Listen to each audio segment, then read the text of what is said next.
Office শেষ করে বাসায় এসে দেখি আমার বউ পাশের বাড়ি ভাবির সাথে দিব্যি গল্প করছে। কথোপকথনের এক পর্যায়ে আমার বউ ভাবিকে বলছে, ভাবি আপনি আগের থেকে অনেক বেশি সুন্দর হয়ে গেছেন। আমার বউয়ের মুখে এমন প্রশংসা শুনে সেই ভাবি অনেক খুশি হলো। তাই আমি মনে মনে ভাবলাম আমিও একটু প্রশংসা করি। তখন আমি বললাম, সত্যি ভাবি আপনি আগের থেকে অনেক বেশি সুন্দর হয়ে গেছেন। কথাটা বলার সাথে সাথেই আমার বউ আমার দিকে যেইভাবে আর চোখে তাকালো, তখন আমি বুঝে ফেলেছিলাম আজকে হয়তো অনেক বড় অন্যায় আমি করেই ফেলেছি। তারপর ভাবি যখন আমাদের রুম থেকে চলে গেল, ঠিক তখনই আমার বউ রান্না করে গিয়ে খুন্তি এনে আমার চোখের মধ্যে ধরে বলল, যেই চোখ দিয়ে তোর ভাবিকে সুন্দর লাগে আজকে তোর সেই চোখ আমি গালিয়ে ফেলবো। ঠিক তখনই আমার বউয়ের মুখের দিকে তাকিয়ে দেখলাম আমার কিউট বউটা একদম আজরাইলের মতো দেখাচ্ছে। দেখেই মনে হচ্ছিল আমাকে এখন মেরেই ফেলবে। তারপর সে চিৎকার করে বলল, কালকের মধ্যে বাসা চেঞ্জ করবি, এই বাসায় আমি আর কালকের পরে থাকবো না। তখন আমি ভয় পেয়ে বাসা চেঞ্জ করার কথা স্বীকার করে ফেলি। তখন আমার না বলার কোনো স্কোপ ছিল না, না বললেই হয়তো সে আমার চোখ দুটোই গালিয়ে ফেলতো। শুধুমাত্র মজা করে ভাবিকে একটু সুন্দর বলার কারণে বাসাটা চেঞ্জ করতে হচ্ছে। আমি আগে জানতাম না, জানলে হয়তো এমন পাপের কাজ আমি কখনোই করতাম না। যাই হোক, পরের দিন অফিস শেষ করে বাসা খুঁজতে বের হলাম। অনেক খোঁজাখুঁজি করার পর একটা বাসাও খুঁজে পেয়ে গেলাম, কিন্তু যেই অঞ্চলে বাসা পেয়েছি সেই অঞ্চলে আমার বউয়ের পছন্দ না। তারপরেও তাকে বুঝিয়ে শুনিয়ে রাজি করালাম। তারপরের দিন অফিস ছুটি নিয়ে সারাদিন অনেক কষ্ট করে বাসা চেঞ্জ করলাম। সেই পুরনো বাসার থেকে নতুন বাসাটা একটু ভালো হয়, আমার বউ পছন্দ করলো, আর কোনো সমস্যা হলো না। তারপরের দিন সকালবেলা সেখান থেকে অফিসে চলে গেলাম। নতুন বাসায় প্রথম দিন, তাই একটু আগেই বাসায় চলে আসলাম। তবে বাসায় এসে দেখে বাসার বাইরে থেকে তালা দেওয়া। বিষয়টা দেখে আমি অবাক হয়ে গেলাম, আবার কিছুটা ভয় পেলাম। তারপর আমার কাছে এক্সট্রা চাবি ছিল, সেই চাবি দিয়ে তালা খুলে ঘরের ভিতরে প্রবেশ করলাম। ঘরের ভিতরে ঢুকে দেখি একটা চিরকুট রাখা, সেখানে এমনটা লেখা ছিল, আমি তোর ঘর ছেড়ে একেবারে চলে যাচ্ছি। তুই যে এত খারাপ হয়ে গেছিস তা আমি জানতাম না। এই বাসার পাশের ভাবি আরো সুন্দর, আর হ্যাঁ তার স্বামীও বিদেশ থাকে, তোর জন্য আরো সুবিধা হয়েছে। তাই তো বলি আমি এদিকে আসতে চাইনি, তারপরও আমাকে নিয়ে আসার জন্য এত আলাপ কেন? বিষয়টা আমি আজ বুঝতে পারলাম। তুই তোর ভাবিদের নিয়েই থাক, আমার সাথে আর যোগাযোগ করার চেষ্টা করবি না। তবে বিশ্বাস করেন, এই বাসার পাশেও যে কোনো ভাবির বাসা আছে এটা আমি জানতাম না। জানলে এই ভুল আমি জীবনেও করতাম না। যাই হোক, তাকে আমি ফোন দিলাম, ফোন বন্ধ। তারপর আমি চলে গেলাম শ্বশুর বাড়ি। সেখানে যাওয়ার পর সে আমাকে দেখে এমন চিৎকার করলো, মনে হচ্ছিল আমি যেন নতুন বিয়ে করে বাসায় ফিরেছি। আমার শাশুড়ি তখন আমাকে বললো, বাবা তুমি তো ওকে চেনো, কতটা জেদি, ও হয়তো অন্যরকম কিছু করে ফেলবে, তুমি আজকে যাও, কালকে আমি ওকে বুঝিয়ে শুনিয়ে তোমার কাছে পাঠিয়ে দেবো। তারপর আর কি করার, চলে আসতে লাগলাম। মনে মনে ভাবতেছিলাম জীবনে কখনোই ও আমাকে সন্দেহ করেনি।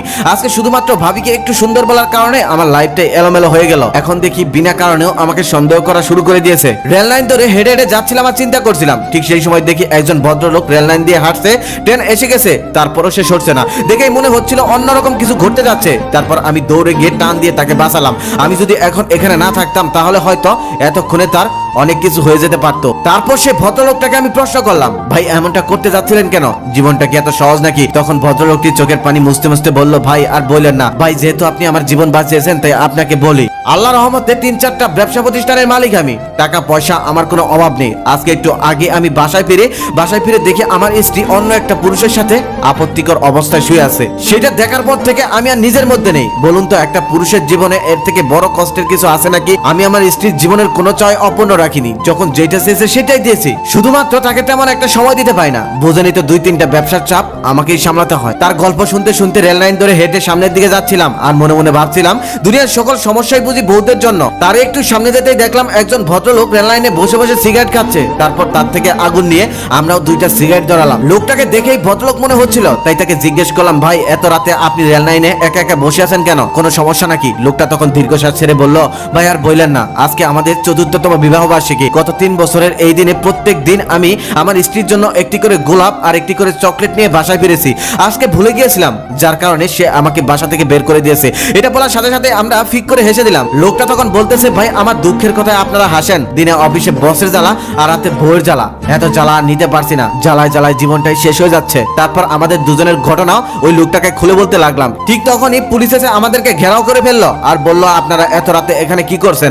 নিশ্চয়ই আপনাদের কোনো খারাপ ধান্দা আছে। এই বলে তারা আমাদেরকে গ্রেফতার করে থানার উদ্দেশ্যে নিয়ে যেতে লাগলো। আমরা 3 জনে বোঝানোর অনেক চেষ্টা করলাম, তবে পুলিশ তো নাছোড়বান্দা, কিছুই বুঝতে চাইলো না। তারপর পুলিশ ভ্যানে করে যাচ্ছিলাম আর মনে মনে চিন্তা করছিলাম, হে দুনিয়ার পুরুষ, কখনোই বউয়ের সামনে পাশের বাড়ির ভাবি সুনাম করো না, তাহলে আমার মতো হবে শেষ ঠিকানা জেলখানা। তারপর থানায় নিয়ে আমাদেরকে আটকে রাখা হলো। কিছুক্ষণ পর ওসি সাহেব আসলো আর ওসি সাহেবকে দেখে এক কনস্টেবল বলল, স্যার এই তো তাড়াহুড়া করে বের হয়ে গেলেন, আবার এত তাড়াতাড়ি ফিরে আসলেন, আজকে রাতে তো আপনার ডিউটিও নেই। তখন ওসি সাহেব বলল, ও তুমি বুঝবে না, এরা কারা, এদেরকে আটকে রেখেছো কেন? তারপর আমরা সমস্ত ঘটনা ওসি সাহেবকে খুলে বললাম, আর ওসি সাহেব ঘটনা শুনে আমাদেরকে সসম্মানে সেখান থেকে মুক্তি দিয়ে দিল। চলে আসছিলাম, ঠিক সেই সময় শুনলাম কনস্টেবল ওসি সাহেবকে বলতেছে, স্যার জীবনে কখনোই আসামি ধরে আনার পর টাকা ছাড়া আপনি তাদেরকে ছাড়েননি, কিন্তু এদেরকে খুব সহজেই সসম্মানে ছেড়ে দিলেন। ঘটনাটা বুঝলাম না, রাত করে রেল লাইন থেকে ধরেছিলাম, ভালো টাকা খসাতে পারতাম। ওসি সাহেব তখন বলতেছে, তুমি কিছুক্ষণ আগে আমাকে জিজ্ঞালে না আমি কেন ডিউটি না থাকা সত্ত্বেও অফিসে ফিরে এলাম? তাহলে শোনো, আজকে তোমার ভাবির জন্মদিন ছিল, আগেই বলেছিল একটু আগে বাসায় ফিরতে,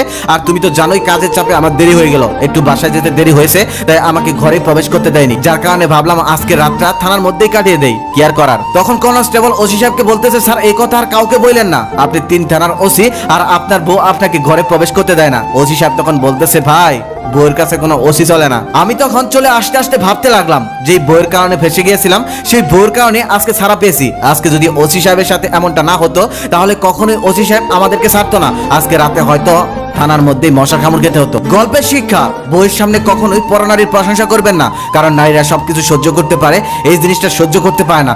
এমনটা করলে বিড়ালের মতো বউটাও বাগিনী হয়ে যাবে। বর্তমানে কাজের চাপে অনেক মানুষই আছে যারা বউকে সময় দেয় না, তারা হয়তো পার্থিব সব উপকরণই দেয়, তবে তারা হয়তো এটা জানে না মেয়েরা শুধু পার্থিব উপকরণে খুশি নয়, তারা প্রিয় মানুষটা থেকে আলাদা করে একটু সময়ও চায়। প্রিয় মানুষটা যে আপনার ঘরে আপনার জন্য অপেক্ষা করে, তাকে একটু স্পেশাল দিনে একটু সময় দিন, ছোট্ট একটা গিফট দিন, কোথাও নিয়ে একটু ঘুরতে যান, তাতেই তারা অনেক খুশি, তারা অনেক কিছু চায় না।